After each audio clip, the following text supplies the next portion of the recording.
Hi sweet treats, this is all of the sticks and today I'm going to be doing something special. It's just a reading. I did write this myself. If you want proof, I have it typed out right in front of me. Um, and I just really wanted to do this because it was supposed to be just some fun for me, and I realized I really wanted to try doing readings. So it depends on how well this goes, but I do want to keep doing stuff like this. So let's see how well it does, and we'll see how we go from there.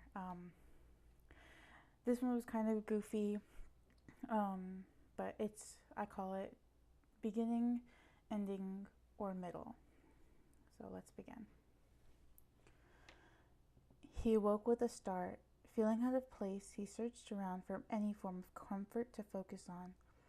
The deep darkness swallowed any light offered from a single bulb, already dim and threatening to go out completely.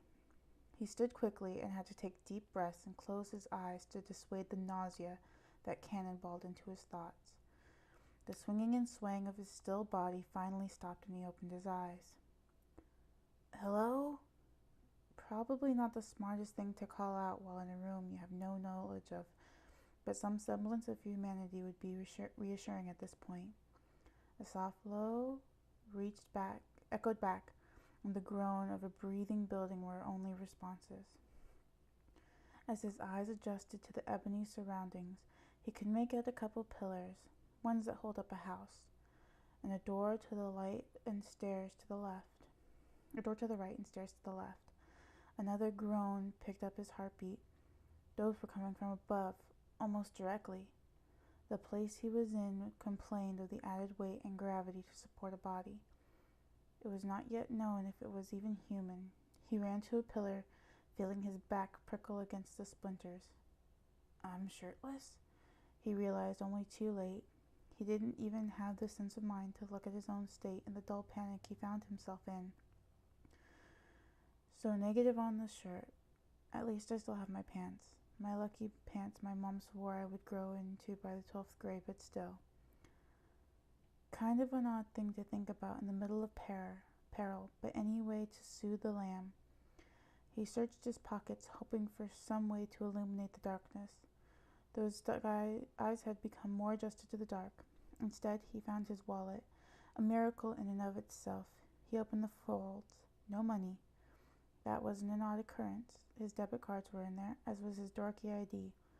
Oh why did the DMV pride themselves on taking the crappiest picture of people?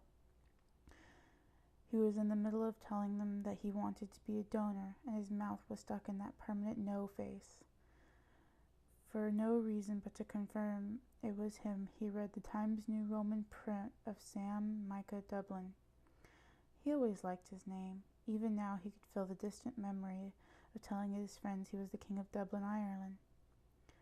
His keys were gone, as was his trusty Swiss Army knife, the first he could live with. He barely remembered to put them in his pocket when he left the house. The second, he was glued to that 3-inch surplus of mini tools.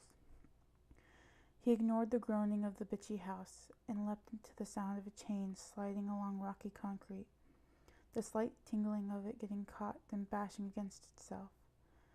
The echo was deafening as his focus and imagination worked hand in hand to create a creature that would need a chain as the power to drag it across the floor quickly. Shit. Even his whisper sounded like a scream at this point. Sam decided to make a break for the door. The mystery behind what was in the room with him and what was above him would wait. 3 long strides took him to the door, and he pushed it open. He closed the door and leaned against it, hoping his weight was stronger than whatever would be on the other side. Sam's fingers closed around his mouth. He didn't even realize they'd been panting, and not for lack of exercise. His heart was pounding way too hard without the help of the creature of the night. God, he loved that movie. Why was he thinking about something so stupid at a time like this? He couldn't find the best reason behind it. The chain could still be heard behind the thin door. It was now accompanied by a cerebrally loud sniffing and scraping of some sort. Please, for the love of all that is deep-fried, no claws. It was hard not to imagine something without claws. God damn it, brain, I hate you so much. The groaning of the house moved closer to Sam. Not 100% adjusted to the darkness in here, he hoped he did not have a direct line to what was up there. There was a little more light in this room, as he was able to make out a window streaming dirty light into shapes that quickly became a chair and a TV, the old ones that looked more like gigantic microwaves than the flat screens of today. There were some shivering units, but those were safely empty of anything dangerous.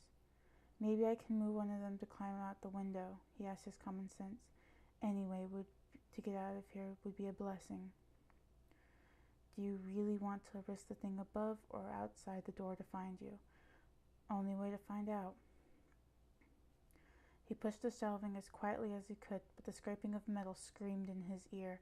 Surely someone or something heard it, as the steady groaning turned into quick stomping, and the clinking chain moved quickly, and he soon heard nothing as the chain was being pulled to its limit. Sam moved faster as the echo accompanied a swearing snarl. He scrambled up the unsupported shelves and pushed on the window.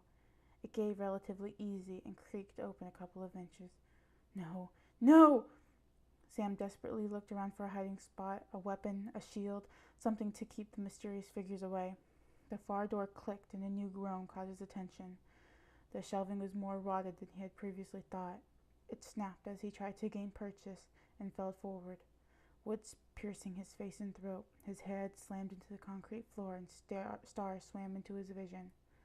The remaining of the shelves began to teeter as the door opened and a shadowy foot moved its way forward. Lucky pants indeed. That was the beginning, ending, or middle. I actually wrote this in about, I think maybe an hour. I'll admit it to say that I was a little bit bored at one of my jobs, and we were able to use the computer, and it was relatively slow, so I just typed it all out, and I enjoyed writing it so much that I had to do something else with it.